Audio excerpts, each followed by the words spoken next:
BJP প্রার্থী অর্থাৎ সুভাষ সরকারের সমর্থনে এই মুহূর্তে তালডাংরায় বক্তব্য রাখছেন শুভেন্দু অধিকারী। সরাসরি নজর রাখবো।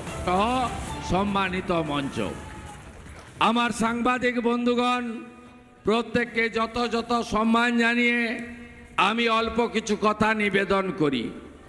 আপনারা জানেন যে ইতিমধ্যে পঞ্চম দফার ভোট শেষ হয়েছে।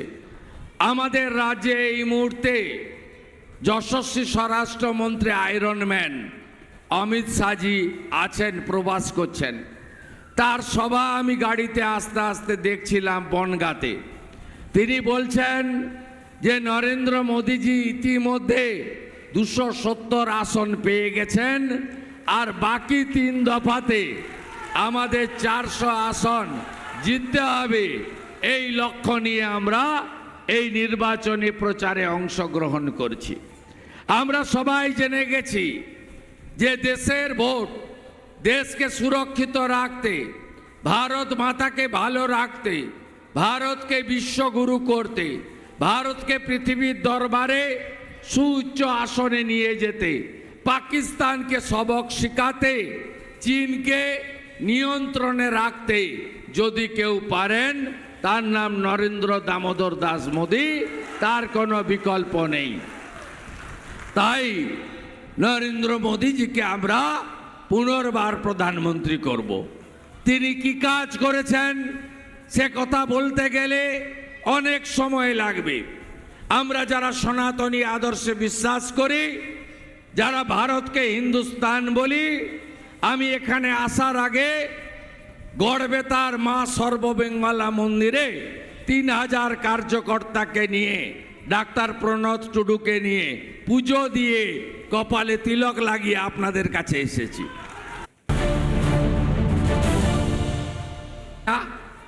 এত তাড়াতাড়ি ভুলে গেছেন? 11 মাসের মধ্যে ভ্যাকসিন বের করে 2টো করে ভ্যাকসিন, একটা পয়সা লাগেনি। অন্যান্য উন্নত দেশগুলো পারেনি। আমেরিকা 30 কোটি লোক থাকে, তারা কমপ্লিট করতে পারেনি। সেই জন্য অস্ট্রেলিয়ার প্রধানমন্ত্রী ভারতের প্রধানমন্ত্রীকে বলেন মিস্টার বস। সেই জন্য ভেনিজুয়েলার প্রধানমন্ত্রী পায়ে হাত দিয়ে প্রণাম করেন এয়ারপোর্টে নরেন্দ্র মোদীকে। আর যখন সাংবাদিক বলেন আপনি প্রাইম মিনিস্টার, আপনি পায়ে হাত দিয়ে প্রণাম করলেন, বললেন এই লোকটা তো আমার গরিব দেশের জনতাকে বাঁচিয়েছে। 55টা দেশে বিনা পয়সায় ভ্যাকসিন দিয়েছে নরেন্দ্র মোদী। নরেন্দ্র মোদীজি বলেন আমি 82 কোটি ভারতবাসীকে বিনামূল্যে 5 কেজি করে রেশন দিচ্ছি, চাল আর গম। পাচ্ছেন তো আপনারা? আর তৃণমূলের চোরগুলো বলে আমরা দিচ্ছি।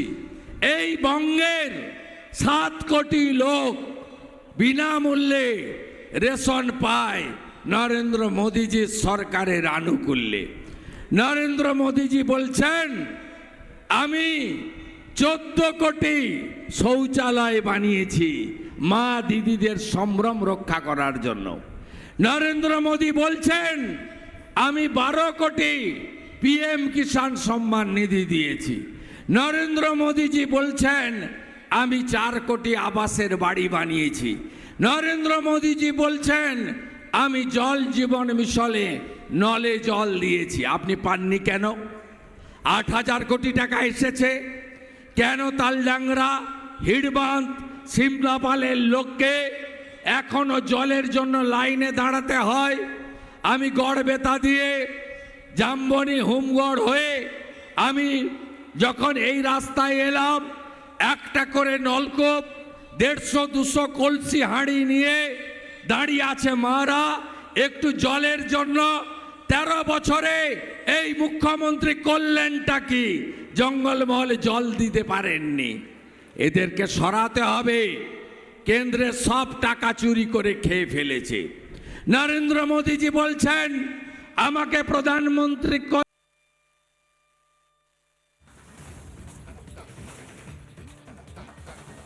তালডাংরা এই মুহূর্তে বক্তব্য রাখছেন শুভেন্দু অধিকারী। কি বলছেন আমরা আরো একবার শোনার চেষ্টা করব।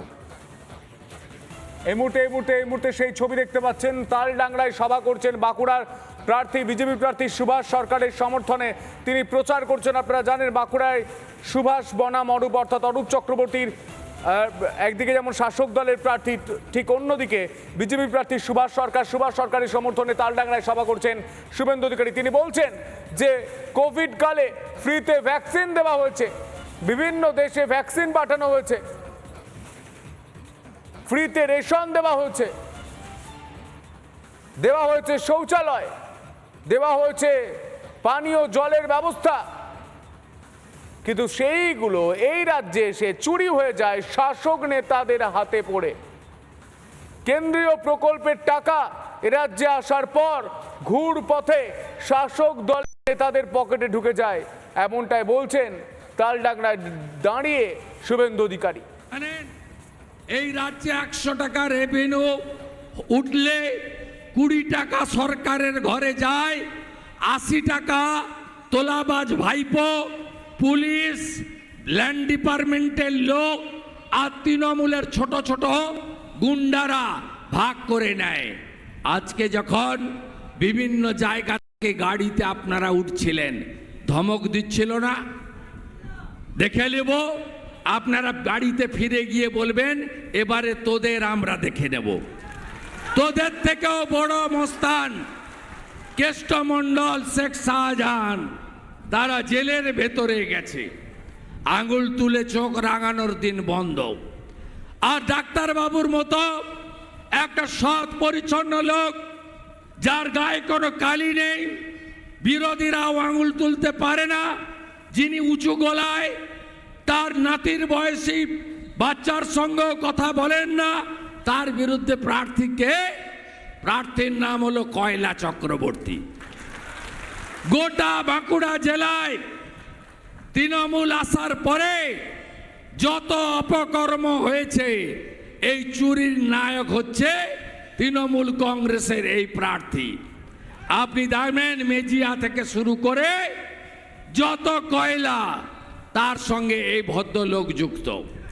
এখানকার ব্লকের সভাপতি তারাশঙ্কর বাবু, তার নাম হচ্ছে মিস্টার পার্সেন্টেজ বাবু, তিনি কয়লা চক্রবর্তীর হয়ে মাল তোলেন। বাঁকুড়া শহরের অর্ধেক বেচে দিয়েছে, পিয়ে বাপি বলে একটা কে আছে, তার হাতে ছেড়ে দিয়েছে।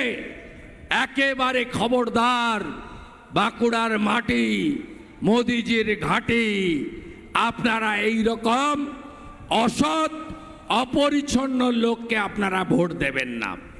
ভাইপো এসেছিল, বাঁকুড়ার মোড়ে মোড়ে হাজার হাজার পুলিশ দাঁড়িয়েছিল, তারপরেও বাঁকুড়ার লোক, গোটা বাংলা যা পারেনি, বাঁকুড়ার লোক মোড়ে মোড়ে কয়লা চোর চোর চোর চোর ভাইপো, চোর ভাইপো, চোর ভাইপো আপনারাই শুনিয়ে গেছেন।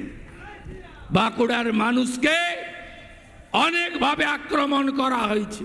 তৃণমূলের দুটো অস্ত্র, হামলা আর মামলা, এছাড়া তৃণমূলের কোনো অস্ত্র নেই। তাই তৃণমূলকে হারাবেন। এই ভাইপো বলে আমার কুর্মীদের ভোট দরকার নেই, ওরা ভোট দিয়েছে বিজেপিকে, প্রকাশ্যে বলে গেছে। এই ভাইপো এবং তাদের পিসির পার্টি দ্রৌপদী মুর্মুকে রাষ্ট্রপতি যখন আমরা প্রার্থী করেছিলাম, সমর্থন করেনি। জনজাতিরা, মূলবাসীরা, এই আদিবাসী বিরোধী তৃণমূলকে একটাও ভোট দেবেন না।